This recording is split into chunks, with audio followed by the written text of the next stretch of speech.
Kanchipuram Varamahalakshmi Silks, the Grand Banarasi Mela. First time ever in Hyderabad starting from November 1st. మీరు cinema తీస్తున్నారు, మీకు అందుబాటులో ఉన్న లేదా ఆ కథ డిమాండ్ చేసిన నటులను పెట్టుకున్నారు. బట్ ఇప్పుడు మేము ట్రైలర్ చూసాము, టీజర్ చూసాము, వాటిల్లో ఒక హైపరాది కానీ ఒక గెటప్ సీన్ కానీ ఇలాంటి వాళ్ళు ఉంటే ఇంకాస్త సినిమాకి ఇంకాస్త ప్రమోషన్ కానీ ఇంకాస్త రీచ్ కానీ వచ్చే అవకాశం ఉంటుంది. బట్ మీరు ఈ ప్రశ్నకి ఏం సమాధానం చెప్పారంటే అలాంటి క్యారెక్టర్స్ లేవు, అందుకని నేను పెట్టలేదు అని చెప్పారు. క్యారెక్టర్స్ చిన్న క్యారెక్టర్స్ ఉన్నాయి అన్న. ఇంకో సీరియస్ డౌట్ వచ్చేసి, ఇంత కష్టపడి సినిమాని చేస్తున్నప్పుడు వాళ్ళిద్దరూ ఒక 2 సీన్లోనో ఒక సీన్లో కనిపించే ఒక చిన్న ట్రాక్ పెట్టుకోవడానికి మీలాంటి రైటర్లకు పెద్ద కష్టమేం కాకపోవచ్చు. మీరు ఆ పని చేయలేదు. అండ్ ఇంకో క్వశ్చన్, కంటిన్యూటీ క్వశ్చన్, సినిమా ఇంకో 3 రోజుల్లో స్ట్రీమింగ్ కాబోతుంది. అసలు ఈరోజు తీసేస్తే ఇంక 2 రోజులే, ఒక్కరోజు గట్టిగా మాట్లాడారు. మీరు అప్పుడు మాట్లాడేటప్పుడు ఏం చెప్పారంటే, శ్రీనితో కానీ ఆదితో కానీ ప్రమోషనల్ వీడియోస్ చేస్తాను అని చెప్పారు.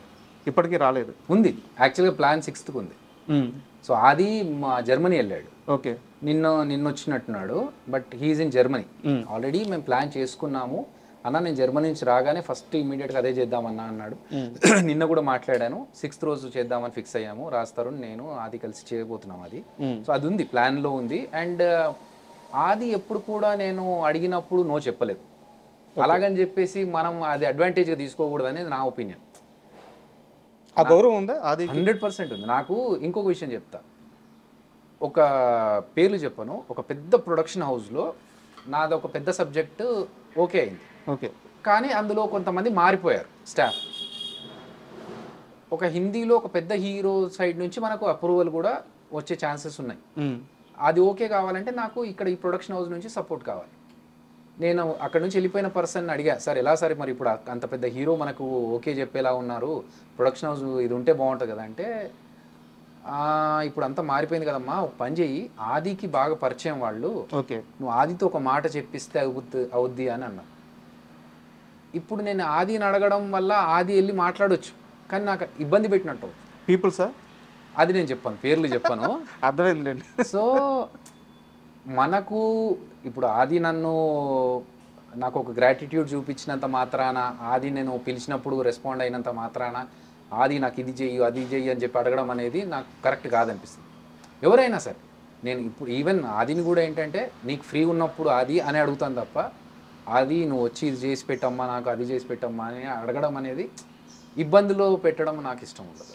అంతే తప్ప మన సినిమాలో కూడా నిజంగా చెప్పాలంటే మీరు చూడండి 7th రోజు చూస్తే మీకు అర్థమవుతుంది, ఆది చేయగలిగేంత పెద్ద క్యారెక్టర్స్ లేవు.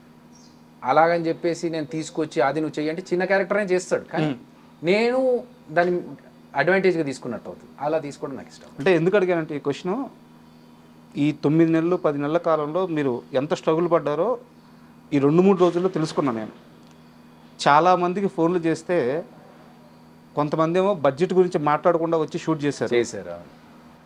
వీళ్ళు ఖచ్చితంగా నా మనుషులే కదా, వచ్చి హెల్ప్ చేస్తారు కదా, నాతో కష్టంలో పాలు పంచుకుంటారు కదా అనుకున్న వాళ్ళు ఈ రెమ్యునరేషన్ అయితే నేను చేయను. యాక్చువల్గా అది చెప్పేసి చేశారా? అయిందండి. నాకు ఇప్పుడు మన టేస్టీ తేజ కావచ్చు, ఇమాన్యుయల్ కావచ్చు, అప్పారావు గారు, వీళ్ళందరూ కూడా చిన్న చిన్న క్యారెక్టర్స్ అయినా కూడా షూట్ ఉంది ఇలా పలానారు అంటే నేనేం చేశాను, అలాగే సేమ్ థింగ్ ఇలా అడ్వాంటేజ్గా తీసుకోవద్దు అనే ఉద్దేశంతో మా ప్రొడక్షన్ మేనేజర్తో మాట్లాడించి ఎంత బడ్జెట్ ఉంది ఏంటి అన్నీ క్లియర్గా చెప్పండి ఫస్టే, ఇక్కడికి వచ్చిన తర్వాత మళ్ళీ వాళ్ళు ఫీల్ అవ్వద్దు అని చెప్పి మాట్లాడిస్తే ఇమ్ము కావచ్చు, తేజ కావచ్చు, వీళ్ళంతా ఏంటంటే బడ్జెట్ గురించి పక్కన పెట్టండి అన్న, అభియాన సినిమా మేము వచ్చి అన్న వీళ్ళు. ఇంకొక పర్సన్ ఏంటంటే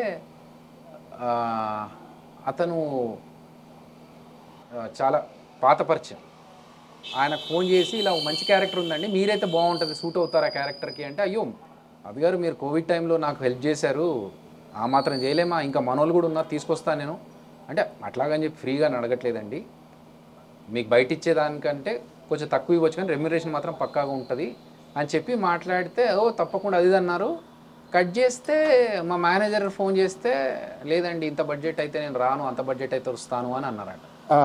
నాకు నమ్మబుద్ధి కాలేదు. అరే ఉండదే, అలా ఆయన మొన్న నాతో మాట్లాడినప్పుడు ఇవన్నీ కాదే, నేను ఇంకో కొంతమందిని తీసుకొస్తాను మన కోసం హెల్ప్ చేసే వాళ్ళని సపోర్ట్ చేసే వాళ్ళని అన్నారని చెప్పి మా డైరెక్షన్ డిపార్ట్మెంట్ పర్సన్కి మా ఫ్రెండ్కి చెప్పి ఒకసారి కనుక్కో, ఎందుకంటే మధ్య మధ్యలో వీళ్ళు ఏమన్నా మనుషులు మిడిల్ మ్యాన్ వీళ్ళు మేనేజర్స్ కానీ వీళ్ళు ఏమన్నా కొంచెం వాళ్ళ పర్సన్స్ని పెట్టడానికి చేస్తూ ఉంటారు కదా, అలాంటిది ఏమైనా ఉందా, లేకపోతే మనం రాంగ్ విన్నామా, అతను రాంగ్ పర్సనా తెలుసుకో అంటే అతను ఫోన్ చేసి అన్న అతను అదే అంటున్నాడు, బడ్జెట్ ఇంత అయితే తప్పరా అని అంటున్నాడా. అదేదో నేను అడిగినప్పుడు చెప్తే అయిపోయేది కదా, ముగ్గురు మాట్లాడాల్సిన అవసరం రాకుండా. కోపం రాలేదా? కోపం రాలేదు. అంటే మనం నమ్మిన వ్యక్తి ఇప్పుడు అన్ని మాటలు మాట్లాడకుండా సరే నేను చేయను అంటే అయిపోయేది. ఓకే అనుకున్నాను అంతే. ఓకే ఇలా కూడా ఉంటారా మనుషులు. పేరు చెప్తారా? పేరు వద్దులేండి, ఎందుకు ఆయనకు ఎందుకు డ్యామేజ్ అవుతుంది. అండ్ జబర్దస్త్ రిలేటెడ్ పర్సన్ కాదు, బయట పర్సన్. సో అంటే ఓకే, ఆయన రిక్వైర్మెంట్స్ ఏమున్నాయో మనకు తెలియదు. బట్ ఈ ముసుగులో గుద్దులాటలు ఎందుకు? ఫస్ట్ నేను చేసినప్పుడు అయ్యో మీరు నాకు అప్పుడు హెల్ప్ చేసి, నాకు నిజంగా గుర్తులేదు నేను ఎప్పుడు హెల్ప్ చేశాను అనే విషయం. మీరు అప్పుడు అలా చేశారు నాకు, నేను తప్పకుండా రుణం తీర్చుకుంటాను, అది ఇదన్న మాట్లాడాల్సిన అవసరం లేదు. డైరెక్ట్గా నాకు కుదరదు సార్, నేను షూటింగ్లో బిజీ ఉన్నా అంటే నాకు అయిపోతుండే. But okay. అయితే ఈ పీరియడ్లో మీకు మనుషుల చాలా అర్థమైపోయింది. అంటే ఇప్పటివరకు యాక్టింగ్ చేస్తున్నప్పుడు కానీ జబర్దస్త్లో ఉన్నప్పుడు కానీ నా స్కోప్ అంతవరకే ఉండేది. జబర్దస్త్ రిలేటెడ్ పర్సన్స్తోనే నేను మాట్లాడడం, కలవడము, ప్లస్ నా పని నేను చేసుకొని వెళ్ళిపోవడము, మిగతా విషయాల్లో నేను పెద్దగా పట్టించుకునేవాని కాదు. ఎప్పుడైతే ఈ సినిమా విషయాల్లోకి వచ్చి 24 క్రాఫ్ట్స్తో నేను కొలాబరేట్ అయ్యి వర్క్ చేస్తున్నామో, డిఫరెంట్ పర్సన్స్ని కలుస్తున్నామో, కొంతమంది తత్వాలు ఏంటో తెలుస్తున్నాయి, కొంతమంది అంటే ఓకే ఇదే కరెక్ట్ ఏమో, అంటే మనం అందరూ మనవాళ్ళు మన కోసం అని చెప్పి మనం ఆలోచిస్తాం, కానీ బయట సమాజం అలాగే ఉంది, అలాగే చేయాలేమో అనేంతగా అర్థమవుతుంది అన్నట్టు సిచ్యువేషన్స్ చూస్తుంటే. బట్ అంటే అందరూ అలా ఉన్నారని మనం మారడం కరెక్ట్ కాదేమో. సరే, మనం చేయగలిగేది అండ్ నాగేశ్వరరావు గారిని మీరు ఇమిటేట్ చేసినట్టు అంటే 100% స్ట్రైక్ రేట్ అంటారు కదా, అలా థ్యాంక్ యూ సో మచ్. ఇక ఎవరు చేయలేరు నాకు తెలిసి. అచ్చు బుద్ధినట్టు దింపేస్తారు. Thank you. ఎప్పుడైనా సరే ఆ విషయంలో నాగార్జున గారు మిమ్మల్ని కలిసినప్పుడు అవి బాగా చేసావు, అవి మరీ కొంచెం ఎక్కువ చేసావు, ఇట్లాంటి కామెంట్స్ ఏమన్నా చెప్పారా? నాగార్జున గారి దగ్గర నుంచి ఎప్పుడు పెద్ద డిస్కషన్ రాలేదు. అంటే నేను కలిసిన ఈ బిగ్ 4 యాక్టర్స్లో తక్కువగా కలిసింది నాగార్జున గారిని. వెంకటేష్ గారిని కలిశాను, ఆయన నేను చూస్తానమ్మా మీ కామెడీ షో అని చెప్పి ఆయన బాగా అప్రిషియేట్ చేశారు. ఓకే. బాలకృష్ణ గారితో మాట్లాడినప్పుడు ఆయన బాగా అప్రిషియేట్ చేశారు. బాలకృష్ణ గారు చూస్తారు జబర్దస్త్? ఆయన ఒకసారి రోజా గారు ఫోన్ చేసి ఒక షో, మా జబర్దస్త్లోనే ఒక సెక్షన్ ఉండింది, రోజా గారు ఫోన్ చేసి మాట్లాడి ఇక్కడ మా టీమ్ లీడర్స్ ఉన్నారండి పలకరించండి అంటే అభి బ్రో అన్నారు ఆయన. అక్కడ నుంచి నాకు ఫ్యూజులు ఎగిరిపోయినాయి, అమ్మా నా పేరు తెలుసా ఆయనకి అని చెప్పి. సో వీళ్ళందరూ మాట్లాడిన దానికంటే నాగార్జున గారితో నా ఇంటరాక్షన్ ఎప్పుడు ఇంత ఎక్కువ లేదు. బట్ నా అదృష్టం ఏంటంటే నేను నాగేశ్వరరావు గారి ముందే పర్ఫామ్ చేశాను. సో ఎప్పుడైతే ఆయన ముందు పర్ఫామ్ చేశానో ఆయన నాకు అప్రిషియేట్ చేసి ఒక మొమెంటో ఇచ్చారు, అది నాకు అచీవ్మెంట్. ఒక్కసారి నాగేశ్వరరావు గారు అయితే నేను పని చేస్తా, పర్ఫెక్ట్గా ఈ ఇమిటేషన్లా కాకుండా ఒక సిచ్యువేషన్ చెప్తా మా ఇద్దరి మధ్యలో జరిగింది. నేను అప్పుడు ఇంకా కాలేజ్ చదువుకుంటున్న రోజుల్లో నాగేశ్వరరావు గారు త్యాగరాయ గాన సభకి గెస్ట్గా వచ్చారు. మనకు ఆర్టిస్టు లోపల నుంచి తన్నుకు వస్తూ ఉంటాడు కదా, సో నేను కూడా రెగ్యులర్గా త్యాగరాయ గాన సభకి వెళ్ళేవాడిని, ఏదన్నా నాకు బెనిఫిట్ అవుతుందేమో, అక్కడ ఎవరన్నా పరిచయాలు పెరుగుతాయేమో అని చెప్పి. సో ఒకసారి వెళ్ళి నాగేశ్వరరావు గారు మంచి ధోతి కట్టుకొని ప్రాపర్గా ఏమంటారు దాన్ని, ఓల్డ్ మూవీస్లో ఒక పెద్దరికం సినిమాలు ఉంటాయి కదా ఆ టైప్లో ఆయన వచ్చారు. చూడంగానే దండం పెట్టుకునే టైప్. సో ఆయన రాగానే నేను కొంచెం అందరినీ పాస్ చేసుకుంటూ ఫస్ట్ ఫ్రంట్ సీట్లో ఉన్న ఆయన దగ్గరికి వెళ్ళి దండం పెట్టుకొని, సార్ మీలాగా ఒక మంచి యాక్టర్ అవ్వాలని నన్ను ఆశీర్వదించండి సార్ అన్న. కాళ్ళు బొక్కి రచ్చబాత్రారా ఆర్టిస్టులు ఎవరబ్బా, ఫ్యూజ్లు ఎగిరిపోయినా నాకు. అరే నేను ఏమన్నాను అనుకున్నాను, కానీ తర్వాత నాకు అర్థమైంది కరెక్టే కదా, కాళ్ళు మొక్కి ఈ మస్కాలు కొట్టడం వల్ల ఆర్టిస్టులు ఎవరు అనేది ఆయన ఇంటెన్షన్ అని చెప్పి. సో అది నాకు బాగా స్ట్రైక్ అయింది, కాళ్ళు మొక్కినంత మాత్రాన ఆర్టిస్టులు ఎవరమ్మా అన్నారు, ఇప్పుడు నేను ఆర్టిస్ట్ అయ్యి ఎలా చూపెట్టాలి అని. నేను ఎప్పుడైతే ఒక స్టేజ్ ఈవెంట్లో యూఎస్లో ఆయన గెస్ట్గా వచ్చారు, నా పర్ఫార్మెన్స్ ఇప్పుడు ఆయన ముందు చేయాలి, ఆయన ఏమంటారో తెలియదు, ఏ పర్ఫార్మెన్స్ అంటాడేమో, నాకు భయం వేసింది.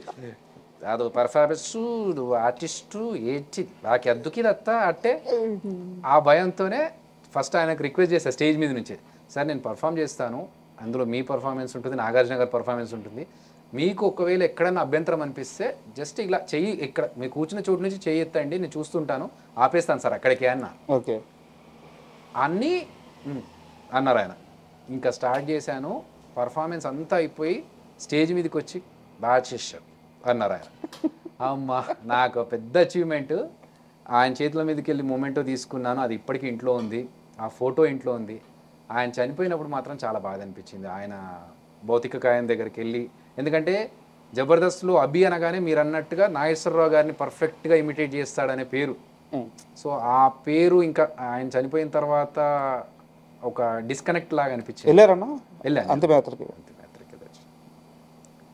నాగేశ్వరరావు గారు చనిపోయినప్పుడు, కృష్ణ గారు చనిపోయినప్పుడు, కృష్ణరాజు గారు, ఎందుకంటే ఇంత గొప్ప వ్యక్తుల్ని ఎప్పుడు కలిసి వాళ్ళతో ట్రావెల్ చేసింది లేదు. అట్లీస్ట్ చివరి దర్శనం అన్న చేసుకోవాలని చెప్పి ఐ మేక్ షూర్ వెళ్ళాలి అట్లాంటి సిచ్యువేషన్స్లో అని చెప్పేసి. And for more videos, Please subscribe to iDream. Please subscribe to iDream. Please subscribe iDream. And please subscribe to iDream. For more videos, subscribe to iDream. please like, share and subscribe to the channel. Congratulations, iDream. Subscribe to iDream. Subscribe to iDream. So subscribe to iDream Media. iDream ki iDream team andarki huge congratulations. Please subscribe iDream Media. Please subscribe to iDream. Subscribe iDream. Please subscribe to iDream. iDream అంటే నా కళల channel subscribe చేసుకున్న నోరు తిరుగుతలేదు, మీరైతే గంట గుర్తు కొట్టండి. For more such videos, please subscribe to iDream. Subscribe to iDream. Please subscribe to iDream. Please subscribe iDream Media. Please do subscribe to iDream. Please subscribe to iDream Media. For best entertainment and information, please subscribe iDream. And don't forget to subscribe to iDream.